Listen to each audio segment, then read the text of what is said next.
Leela Breyer adjusted her worn jean jacket for what seemed like the millionth time today, tugging it tighter in an effort to shrink herself. Barely reaching 5'2", with messy auburn braids cascading down her back and enormous blue eyes that always seemed wide with apprehension, she'd learned early on that blending in was key at Crestwood Academy. The sprawling granite campus, with its endless pathways and constant rush of students, had become her personal maze since her family relocated from Montana last autumn. She gripped the faded straps of her messenger bag tighter as she navigated the busy quad, steering clear of groups of students who seemed to look right through her. Sunlight peeked through the towering oaks, dappling the brick walkways where her well-worn boots shuffled quietly with each uneasy step. Her aim was always the same: the art studio, where she could lose herself in a world of paint and canvas and forget about the real world. "Well, look what drifted in," the voice sliced through the midday buzz like a rusty saw.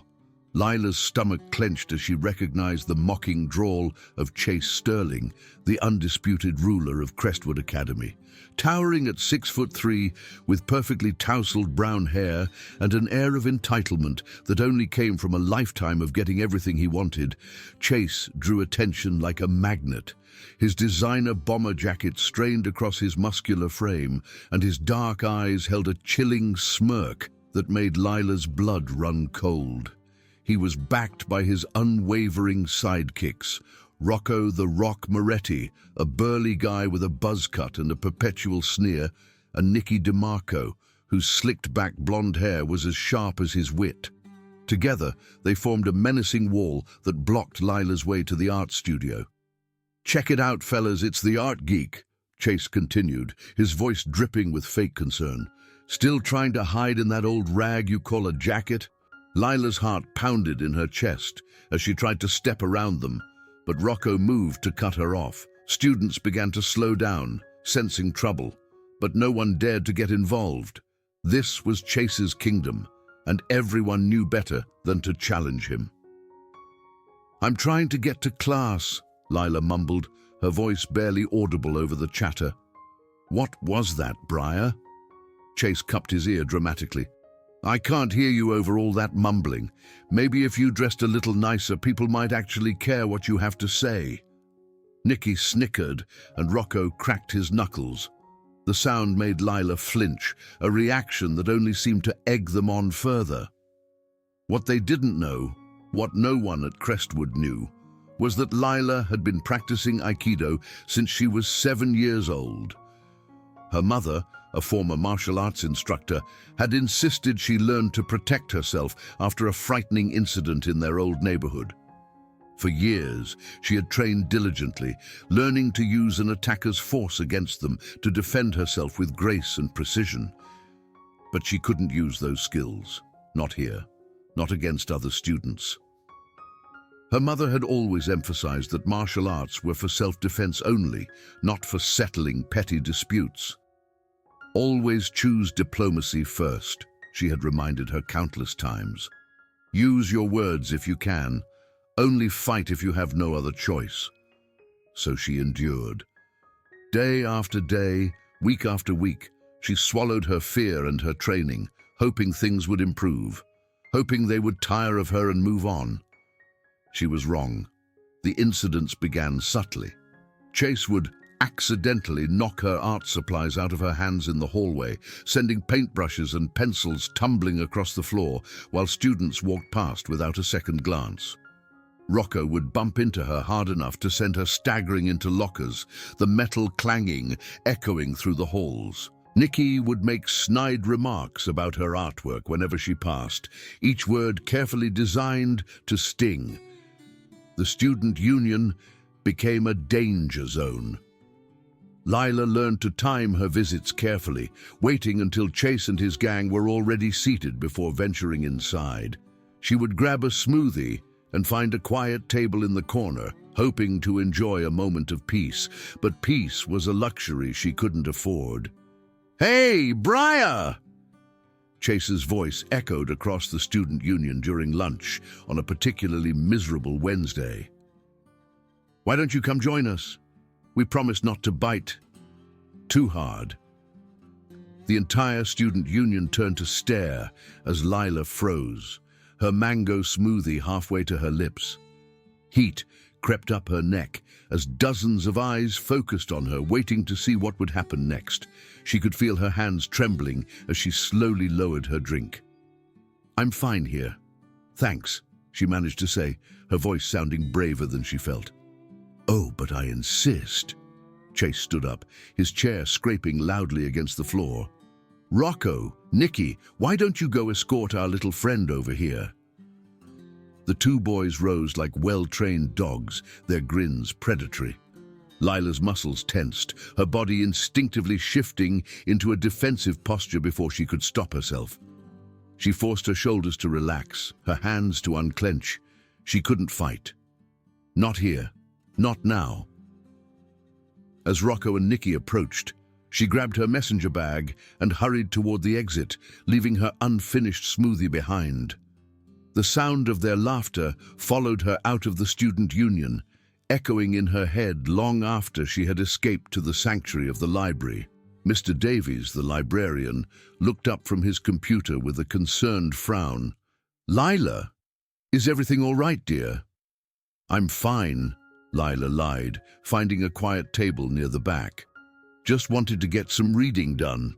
Mr. Davies studied her for a moment, his kind eyes seeing more than Lila wanted to show. But he simply nodded and returned to his work. It was the same response Lila received from all the adults. They saw what was happening, but no one wanted to intervene. It was easier to turn a blind eye, to pretend that teenage cruelty was just a normal part of growing up.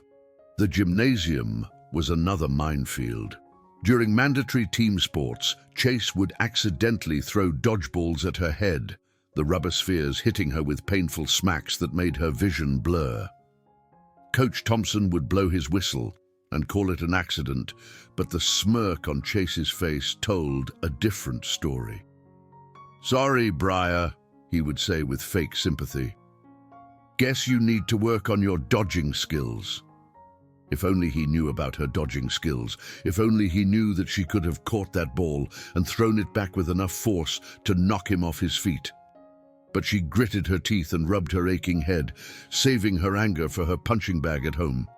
The locker room was the worst. Away from the prying eyes of adults, Chase and his friends felt free to escalate their harassment. They would hide her clothes while she showered, forcing her to search frantically while wrapped in a towel. They would slam locker doors near her head, the metallic bangs making her jump. Once, they filled her art portfolio with water, ruining her latest paintings. Through it all, Lila remained silent. She cleaned up the messes, replaced her belongings, and tried to convince herself that ignoring them would make them lose interest. But bullies thrive on reactions, and her obvious distress only fueled their cruelty. The final straw came on a Thursday afternoon in late October. Lila was walking to her locker after history class, her mind focused on the upcoming weekend and the blessed two-day escape from Chase's torment. She was thinking about the new Aikido moves her sensei had taught her the night before, graceful techniques that required precise timing and flawless balance. She didn't notice Chase and his friends waiting by her locker until it was too late. "There she is," Chase announced loudly, drawing the attention of nearby students. "The invisible girl herself." Lila approached cautiously, her key ready to quickly open her locker and grab her things. But as she reached for the lock, Rocco's hand shot out and grabbed her arm. "Not so fast, Briar," he sneered. "We want to have a little chat." "Let go of me," Lila said, trying to pull her arm free. But Rocco's grip was like a vice, his fingers digging into her skin. "You know what I think?" Chase stepped closer, his presence looming over her. "I think you're a weirdo. Nobody's that quiet without a reason." "Maybe she's got something to hide," Nikki suggested with a cruel grin. "Maybe that's why she always wears that ratty old jacket." Chase's eyes gleamed with malicious interest. "Is that it, Briar? Are you hiding something under there?" Before Lila could react, Chase's hand shot out and grabbed the front of her jean jacket. The fabric tightened and pulled as he yanked at it, trying to rip it open. Lila's hands flew to her jacket, trying to hold it closed, but Chase was stronger and more determined. "Stop it!" she shouted, her voice cracking with fear and anger. "Leave me alone!" But Chase didn't stop. If anything, her distress seemed to excite him. He pulled harder, the fabric straining against his grip. Students began to gather, forming a circle around the confrontation. Some pulled out their phones, ready to record whatever happened next. "Come on, Briar," Chase taunted, his fingers twisted in her jacket. "What are you so afraid of showing us?" That's when Lila saw her. Maya Sanchez stood at the edge of the crowd, her dark eyes wide with concern. Maya was everything Lila wasn't: outgoing, popular, confident. Her long brown hair fell in perfect waves down her back, and her smile could melt ice. They had been partners in a group project for English class, and Maya had always been kind to her, treating her like a human being instead of someone to be ignored. "Chase, stop it," Maya said, pushing through the crowd. "Leave her alone." Chase's grip on Lila's jacket loosened slightly as he turned to face Maya. Well, if it isn't the social justice warrior. This doesn't concern you, Maya." "It concerns me when you're harassing someone who can't defend themselves," Maya replied, her voice steady despite the tension in the air. Chase's expression darkened. "You know what, Maya? Maybe you need to learn a lesson too." He released Lila's jacket and moved toward Maya, his intentions clear. The crowd held its breath, waiting to see what would happen next. Maya stood her ground, but Lila could see the fear in her eyes. And that's when something inside Lila broke. Years of training, months of humiliation, and a lifetime of being told to avoid conflict suddenly meant nothing. Chase had crossed a line by threatening Maya, and Lila wasn't going to let him hurt the only person who had shown her kindness. "Get away from her," Lila said, her voice carrying a dangerous edge that made Chase pause. He turned back to her with a mocking laugh. "Oh, look, the invisible girl found her voice. What are you going to do about it, art freak?" Chase lunged at Lila, his hand reaching for her jacket again. But this time, she was ready. Everything slowed down as her training took over. She could see the path of his movement, the openings in his defense, the perfect moment to strike. Her hand shot up and caught his wrist, her fingers finding the pressure point her sensei had taught her. Chase's eyes widened in surprise and pain as his grip went limp. Before he could react, Lila stepped to the side and used his own momentum against him, sending him stumbling backward. "What the—" Chase started to say, but Lila wasn't finished. She stepped forward, her small frame suddenly radiating confidence and power. "I said get away from her!" Rocco and Nikki moved to flank her, but Lila was already calculating angles and distances.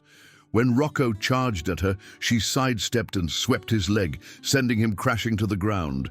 Nikki hesitated for a moment, clearly reconsidering his life choices, but Chase's angry shout spurred him into action. Nikki swung at her with a wild punch, all force and no finesse. Lila ducked under his arm and grabbed his wrist, using his weight and momentum to flip him over her shoulder. He landed hard, the air knocked out of him. The crowd gasped, phones recording every moment. Chase stared at his fallen friends in disbelief before turning back to Lila with fury in his eyes. "You little freak," he snarled, pulling back his fist. "I'm going to make you pay for that." Chase's punch came fast and hard, but Lila had been expecting it. She leaned back, letting his fist whistle past her face, then grabbed his extended arm and twisted. Chase cried out in pain as Lila applied pressure to his elbow joint, forcing him to his knees. "You want to know what I'm hiding?" Lila said, her voice calm and steady, despite the chaos around them. "I'm hiding the fact that I could have stopped this a long time ago.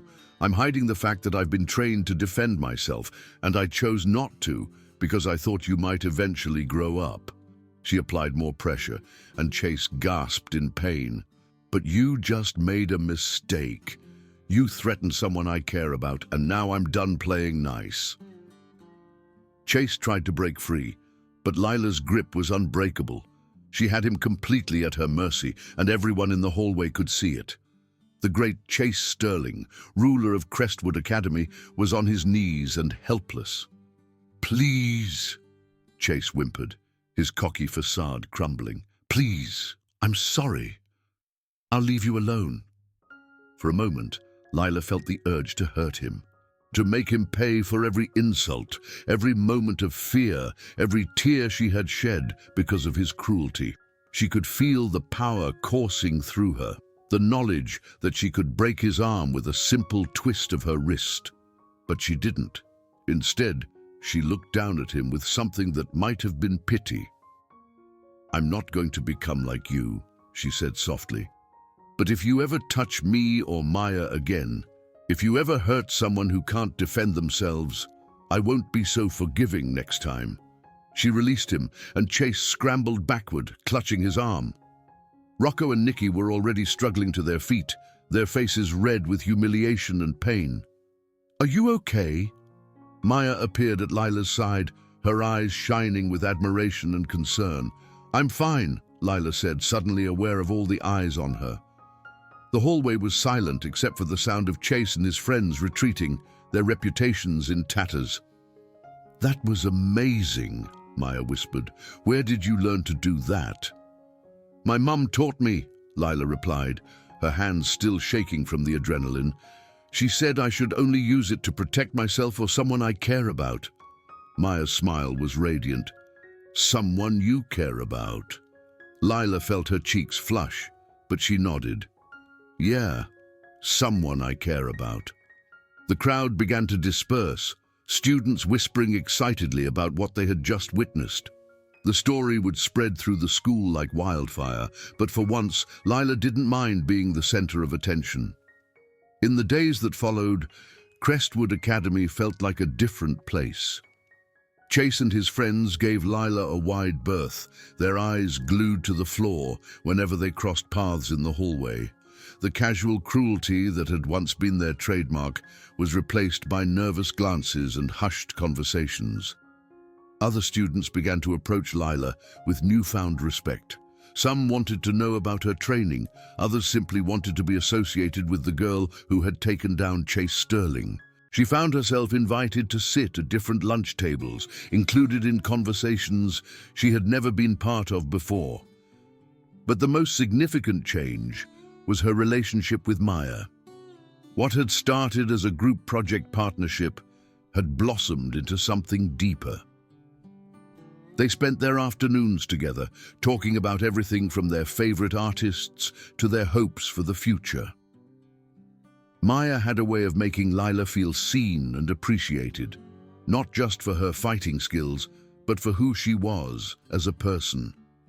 "I always thought you were cool," Maya admitted one afternoon as they sat in the courtyard sharing a bag of chips. "But I didn't know how to talk to you. You always seemed so closed off." "I was protecting myself," Lila said, watching a group of students playing frisbee on the lawn. "I've been the new kid enough times to know that standing out usually means getting hurt." "But you stood out anyway," Maya pointed out, "just not in the way you expected." Lila smiled, thinking about how much her life had changed in such a short time. "My mom always said that sometimes you have to stand up for what's right, even when you're scared." 1 week after the fight, Lila was surprised to find Chase waiting by her locker after school. He looked smaller somehow, his shoulders hunched and his usual arrogance replaced by uncertainty. "Can I talk to you?" he asked, his voice lacking its usual confidence. Lila studied him for a moment, her hand instinctively moving to her messenger bag strap. "What do you want, Chase?" "I wanted to apologize," he said, the words coming out in a rush. "What I did to you, what we did, it was wrong. I know that now." "You know that now?" Lila repeated, her voice skeptical. "You didn't know it was wrong when you were doing it?" Chase's face flushed. I don't know what I thought.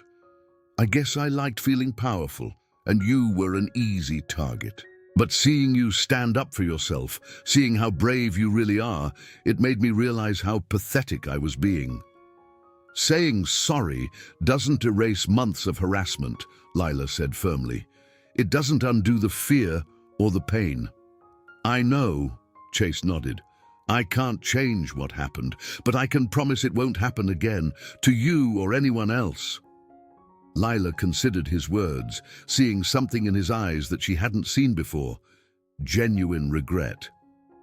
Actions speak louder than words, Chase. If you really want to make things right, prove it by being a better person. I will, he said sincerely. I promise. As Chase walked away, Lila felt a weight lift from her shoulders. The fight had changed more than just her status at school. It had changed her understanding of herself. She had learned that strength wasn't just about physical ability or fighting skills. It was about knowing when to stand up and when to show compassion, when to defend yourself and when to forgive. Maya appeared at her side, having watched the conversation from a distance. "How do you feel?" she asked. "Free," Lila replied, surprising herself with the honesty of the answer. "For the first time in a long time, I feel free." They walked out of the school together, the afternoon sun casting long shadows across the parking lot. Lila no longer felt the need to hide in oversized clothes or avoid eye contact with her classmates. She had found her voice, her strength, and something even more precious. She had found someone who saw her for who she really was. The girl who had once been invisible was now impossible to ignore, not because she sought attention, but because she had learned to hold her head high and face the world with confidence. Crestwood Academy would never be the same, and neither would she. As they reached the street, Maya gently took Lila's hand, their fingers intertwining naturally. "Want to grab some boba? I know this awesome place downtown." Lila smiled, feeling the warmth of Maya's touch and the promise of what was to come. "I'd love that."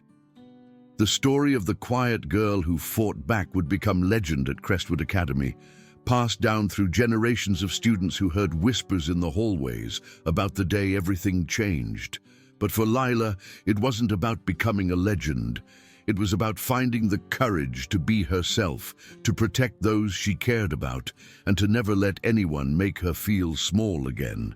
She had learned that sometimes the greatest victories come not from defeating your enemies, but from choosing kindness when you have the power to inflict pain. In sparing Chase when she could have hurt him, she had shown that strength and empathy could coexist, that standing up for yourself didn't require losing your humanity.